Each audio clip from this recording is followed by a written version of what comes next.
Now, President Akufo-Addo has justified the controversial $12.5 million medical drone project, saying it will improve healthcare delivery in the country. The project will see the contractor Zipline deliver essential medical supplies to hard-to-reach areas using specially designated drones. Well, the president has been addressing the media today, and let's go live straight to the Jubilee House where that media encounter was held. My colleague Daniel Daze is there with the information minister. Spoke for a while, then began engaging the media in less than an hour.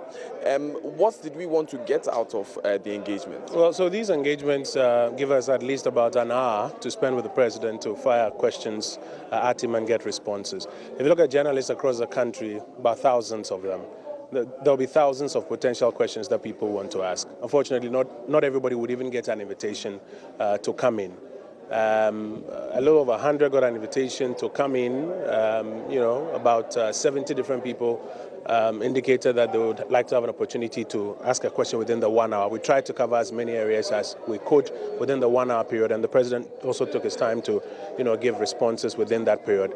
That's the level of interaction that we have. We'll continue to do this, I think, once every 6 months, as we continue with many other programs to go across the country and, give people an opportunity to engage with government. Obviously, not every single person will have an opportunity to ask a question and get an answer to it. But I think as much as possible, we try to engage, and that's what we've done here this evening. Some say that given the amount of time that we had initially, there could have been an extension because of the way in which the questions were being answered, because a lot of time was spent on some of the questions. I take that as feedback. We always listen out for feedback and how we can improve the next one. You notice the last one, for example, literally we did the invitations. This one, based on the kind of feedback we got from the last one, we work with the GJA to do the invitations. So you're giving me feedback. We'll take it as feedback, and as we work along, seek to further improve it. Let me allow Osei to give you some feedback as well. Osei, we have the Minister of Information here. What are your impressions of what happened here today? I think generally it was well organized. The only deficit for me was in the number of journalists who had the opportunity to ask questions. I think, honestly, that the president's speech could have been a bit shorter, and in his answers to the questions asked, I think he sometimes over-elaborated on the question, so it took a bit more time. So if the speech itself was short, his responses to the questions were a bit shorter, we could have gotten more time for the journalists to ask questions.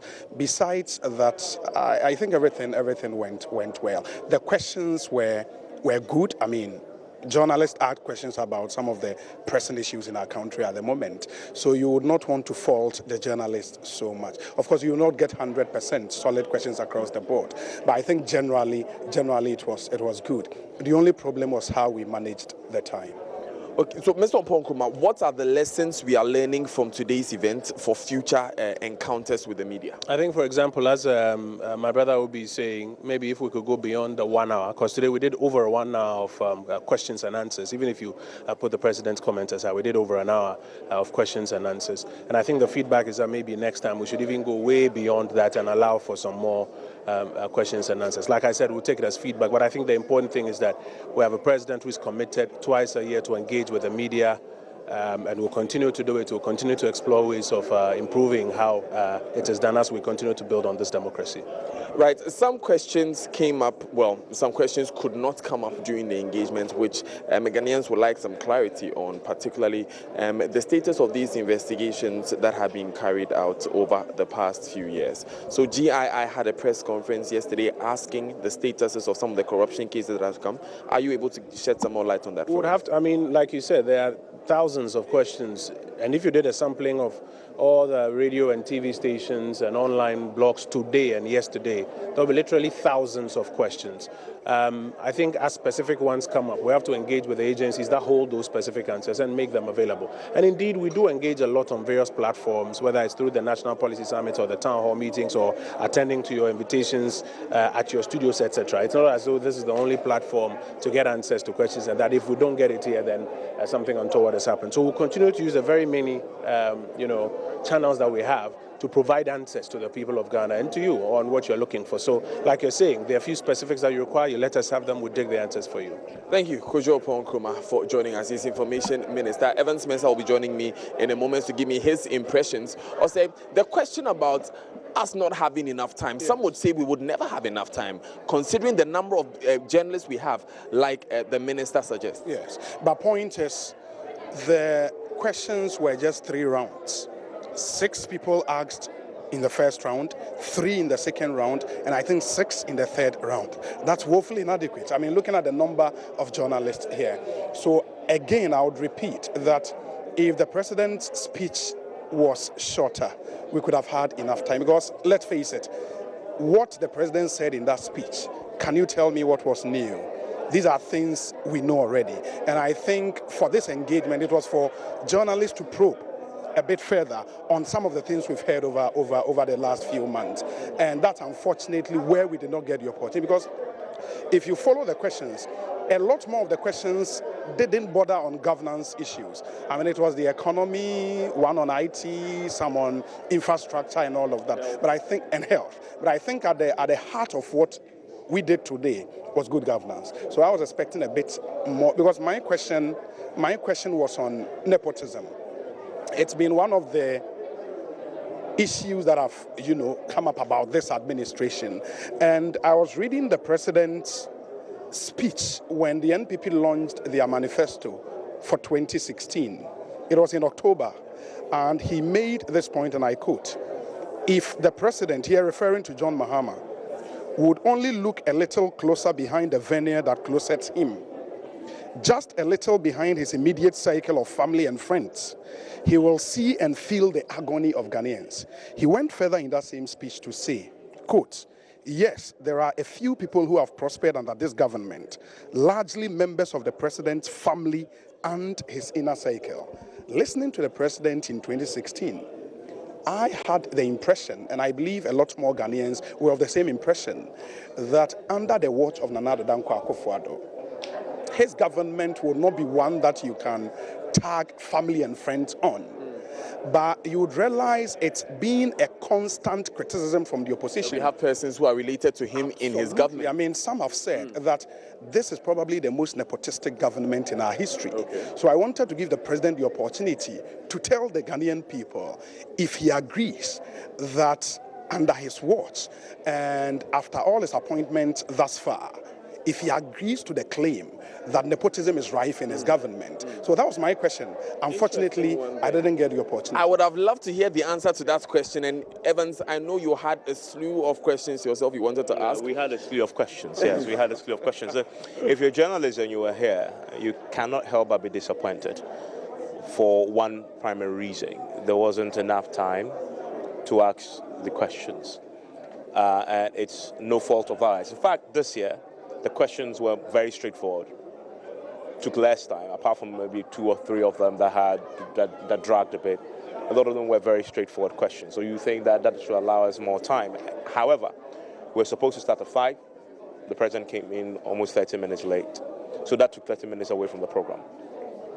Then he spoke for almost 40 minutes. So that's 1 hour, 10 minutes gone. By the time we got an opportunity to start asking questions, it was 10 minutes past 6.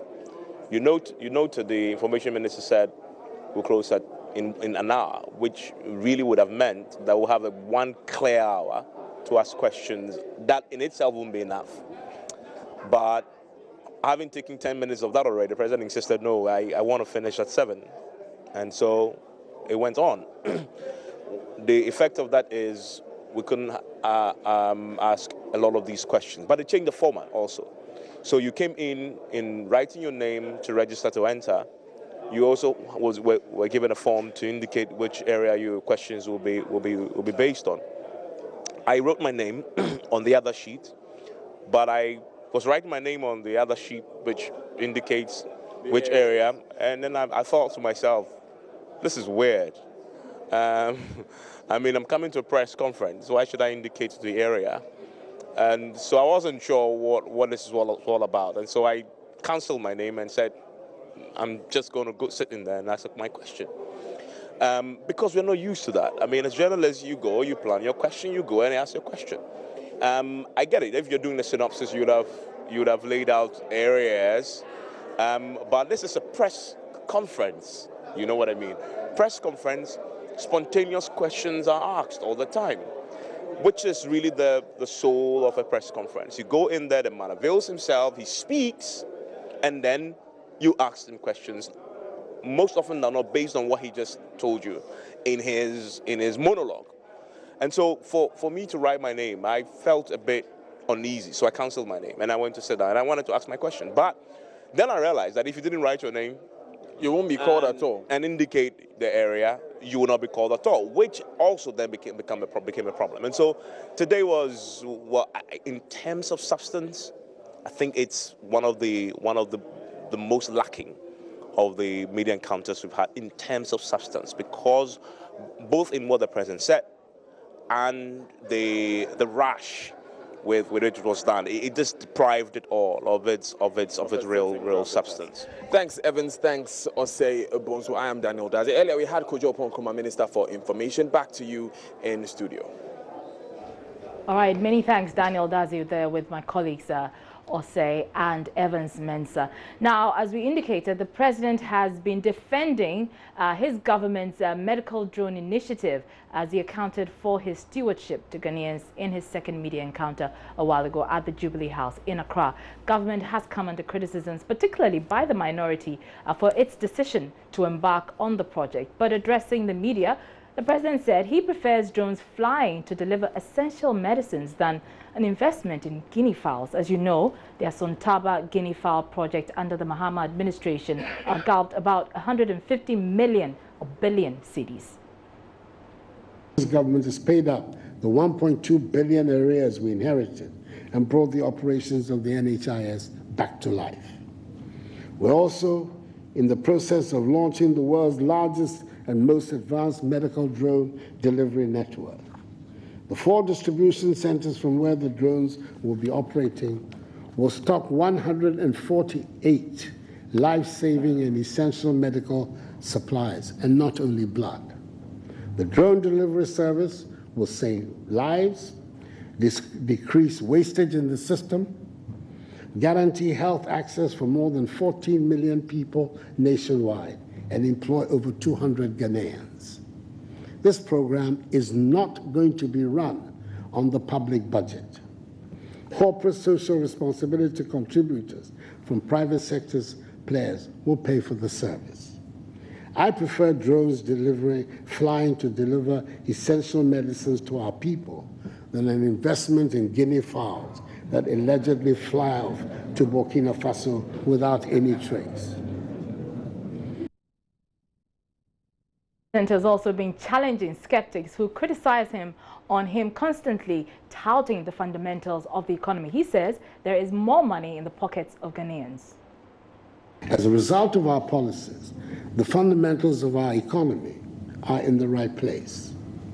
The foundation has been laid for the rapid growth and development we expect next year and succeeding years. The 2019 budget focuses on 6 strategic pillars: entrepreneurship, infrastructure, industrialization, social intervention, agricultural modernization, and improving efficiency in revenue mobilization.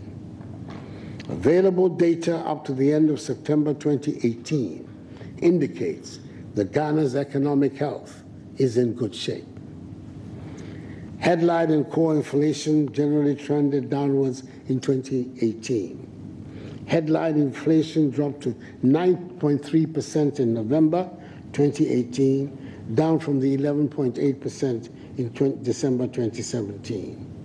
In real terms, growth of credit to the private sector showed a strong recovery, registering a growth of 6.8% in September 2018, compared to a contraction of 2.3% in 2017. Interest rates eased downwards in line with the reduction in the monetary policy rate. The interbank weighted average lending rate declined to 4.7% to 16.3% between September 2017 and September 2018. Treasury securities also declined over the period. In other words, the fundamentals are all pointing in the right direction. Even though there is little doubt that salaries and wages continue to be low, an increase in income levels can only come about by the expansion and growth of the economy. And that is exactly what we're working to achieve. I'm confident that there'll be welcome news on that front soon. President Akufo-Addo there. So did this media encounter live up to expectation, or did it disappoint? I'm joined in the studio by Executive Director of the Media Foundation for West Africa, Suleiman Ibrahim. Many thanks for your time. Thank you so much. So a lot of us, including myself included, were expecting so much more. You heard some of my colleagues earlier that not enough time was allocated for the program to enable them ask the critical questions on their minds. And in Evans's case, he felt it was lacking in substance. What are your general impressions? Well, for me, I think this, I would say, is the worst ever presidential media encounter that I've witnessed since the inception of the Fourth Republic. And I thought that year on year, time and time, we would have been improving on this whole encounter so that the impact and the purpose for which they are done would be served. I think that what really happened, in my view, was literally the president addressing the nation, kind of a, as they used to say, a state broadcast. Mm-hmm. And perhaps it was about spicing it up with media people being present in the room and maybe garnishing it with the opportunity mm-hmm. of a few journalists being given the chance to ask questions. Mm-hmm. As you mentioned, why would you have an hour and a half media encounter? And I believe the essence is to provide an opportunity for the journalists to ask questions that are on the minds of people. And then you have an hour and a half encounter, so 90 minutes, and the president literally takes away about 70 minutes, right? Of that running time. Through his government's achievements, exactly, which was not needed. In fact, one of my colleagues alluded to that and said that there was nothing new in his speech. We knew what everything he had said, but so the timing was also a factor. 1.5 hours. Many were questioning, even going into this encounter at this time, 5 p.m., why they had slated it in the evening when it could have been done in the morning, the next day. Is that something that came across on your mind? Well, you see, for the time, the president would never have enough time. And that is not just our president. I think presidents everywhere would hardly have enough time for a number of things. And therefore, in terms of the amount of time that was dedicated, 90 minutes, I think that it is quite significant. Mm-hmm. It is about how it was conducted. Mm-hmm. The president spending 40 minutes lecturing, and delivering what looks like a State of the Nation's address.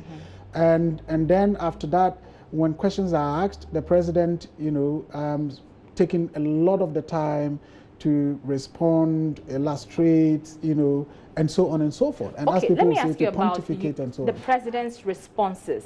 What were your own impressions of how he responded to some critical questions? For example, the case of the drones, in the case of the mission in Norway, which has become a controversy now. What are your thoughts on that? Well, I think that the response to the question relating to the drones, of course, is a critical issue. People have raised concerns about it, so that was an important question. But I think the president sort of trivialized the whole thing when he, made reference to guinea fowls and so on and so forth. I thought that was a low point. Apart from that, the question relating to the controversy around whatever we have done or may not have done in Oslo, I think it's also a very, very important point of currency, because it's currently a big issue running at no less a place than our parliament. And given that it is the Minister for Foreign Affairs and Regional Integration who was in Parliament and the question was posed, there was a confrontation that we all saw, and since then the Minister had spoken to a number of media personnel trying to clarify the issues and so on. I think this time the question was, Mr. President, what do you know about it? What is your view? And so I don't object to the idea of the president saying, well, I don't have information on this and therefore I defer to a minister. I think it's a fantastic thing. But on this particular issue of whatever is happening in Oslo, I thought that it was an opportunity for the president to say, well, I've heard enough of the minister over the week, and this is what I know. So to defer back to the minister to repeat exactly what we have been told and what we know about, I don't think was that helpful.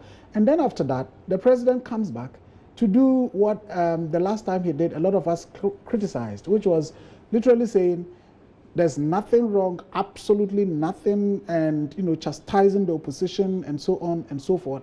Again, he did the same thing when there was a bipartisan parliamentary committee on this cash for seed saga. Exactly. Even before the committee, the joint committee could come up with this conclusion, the president said there was nothing to investigate. Exactly. And I believe that in this case, he said, a matter like this, serious allegations. Exactly. And then I will. If a matter like this in our parliament, then you would want to maybe not just dismiss it the way he did. And I thought that some of these were the low points in the president's responses. Very quickly, in one word, how would you describe today's encounter? I think, as I said, it's been the worst encounter that I've witnessed, yes. The worst. Thank you so much. And that's the assessment of Executive Director of the Media Foundation for West Africa, Suleiman Ibrahima. He joined me in the studio a while ago. You're still watching Joy News Prime with me, Arba Coombs, and there's more news ahead.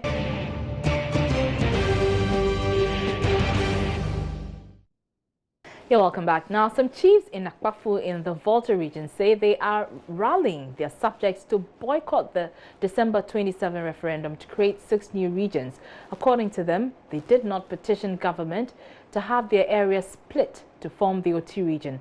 Nana Kofiedu, chief of Akpafu, tells Joy News they will not partake in the illegality which will have their area removed or moved from Hohoi to Jasikan.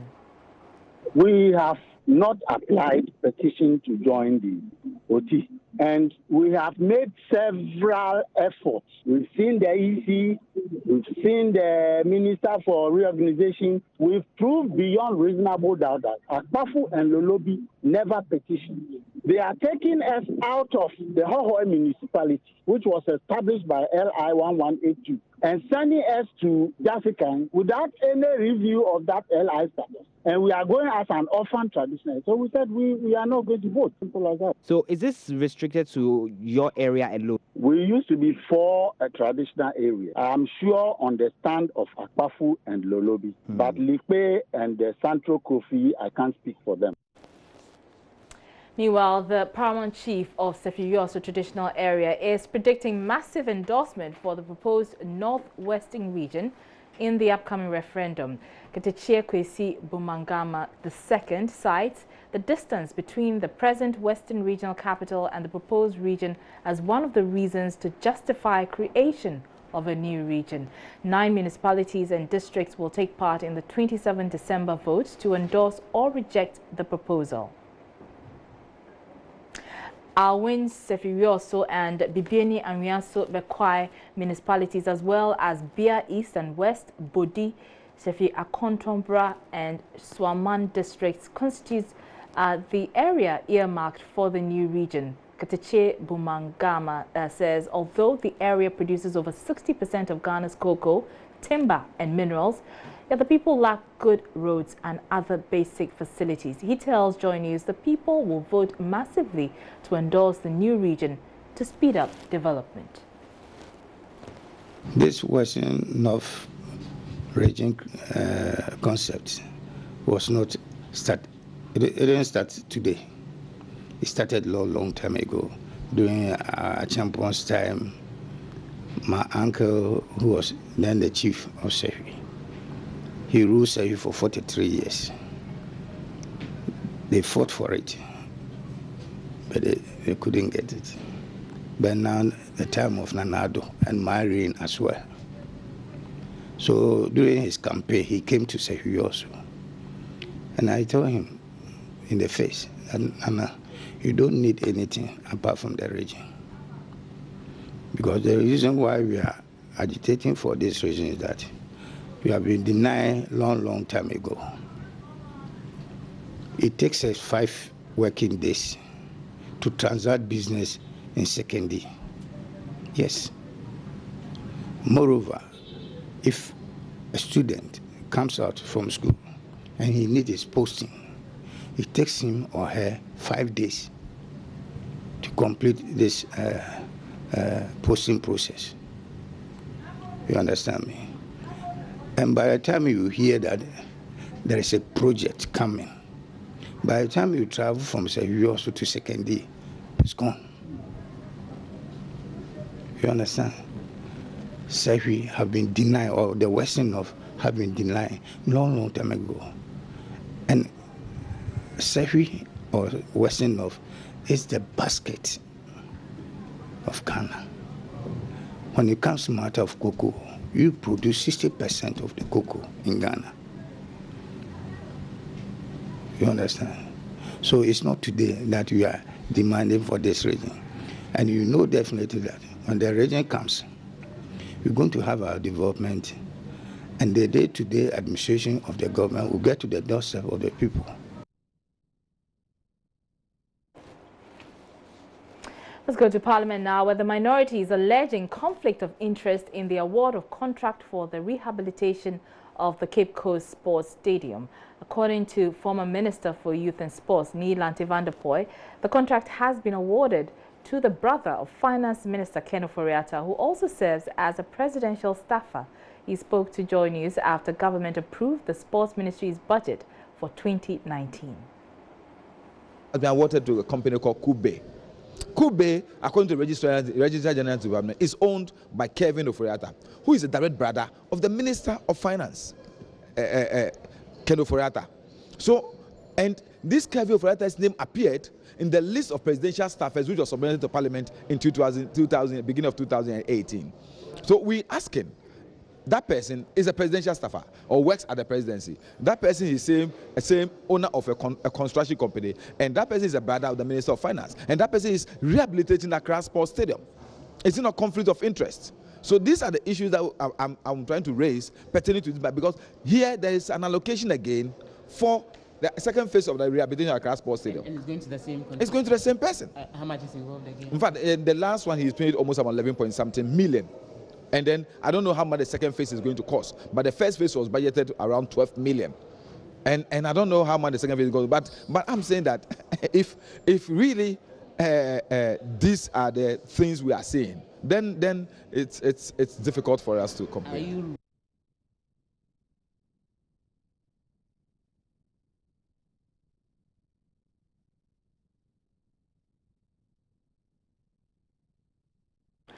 Well, the MP is also accusing government of illegitimately paying 2 million cedis to two contractors who worked on the construction of the Cape Coast Sports Stadium, including Macdan Shipping. According to Mr. Vanderpoy, the CEO of Macdan approached him demanding payment when he was sports minister, but the NDC government refused to pay because the company couldn't provide documents, including contracts to show they were owed. Mr. Vanderpoy is surprised the current sports minister has since made the payment to the company.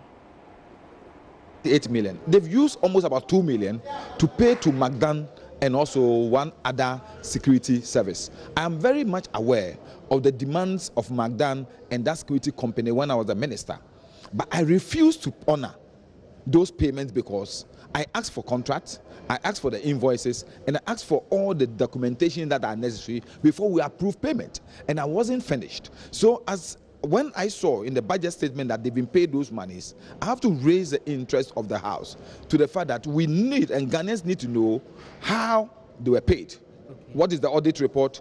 Where is the contract, and the things, the sort of document I asked for when I was minister. Okay. If today the minister has been finished with those documents, he must let all of us know. Someone like me should know so that we'll be able to. But other than that, I think that payment is illegitimate and must be proven. So I'm asking Parliament and the committee to invite the minister to provide all those documentation pertaining to those payments. So give me a sense. What exactly was the payment supposed to be for to Macdan? And well, Macdan said that he was involved in the carting of the machinery and equipment for the construction of the Cape Coast Stadium from the port to Cape Coast. And I said, if you were given... And this was during the NDC administration? During the NDC administration. I said, if we were given a contract to do this, I should see the contract. Before I will be able to approve, as a minister, approve for payment of anything like that, When I wasn't a minister when it was awarded, I must to see the contract, I must see the invoice of the work you did, I must see certified, audited report before I can approve. And then he didn't provide that. No, he didn't. He didn't, so I couldn't pay. So today, if he has been paid, it's only fair, legitimate, and proper that I ask that those documentation things, those sort of things that I asked for, are provided to justify the payment.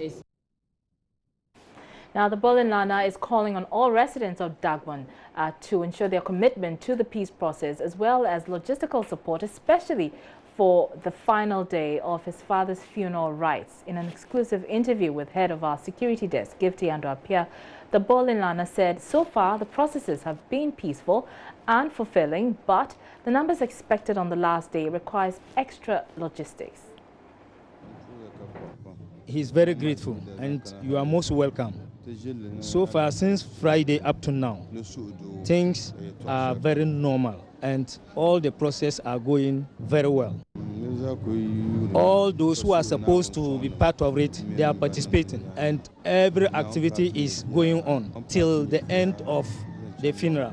And that will take place on the 27th this March, that very day where all chiefs are going to be gathered and help him to finish up the process. And the following day, Friday, will be the end of the process, whereby the final Adua prayer will take place.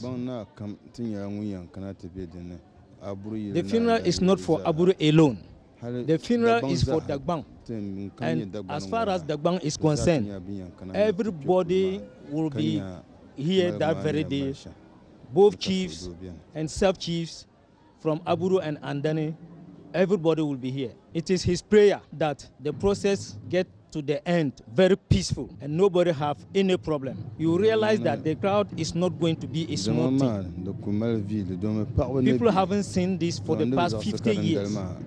Actually, so he expects these numbers, and it's not only the Gombes, other tribes, Baseres, Chekosis, all these people will be here that very day. A lot of committees have been put across in terms of to support security, accommodation, health, so in case anybody have health problems. So he hoped that things will be okay. Nobody will have any problem up to the end of the process. He hoped everybody will be well, and it is his hope that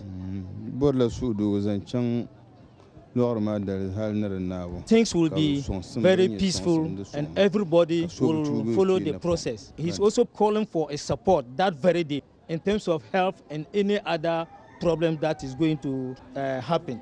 In fact, additional support because of the crowd that we'll be having here. For him, things will be peaceful. He's appealing to everybody to come here and support him without any problem.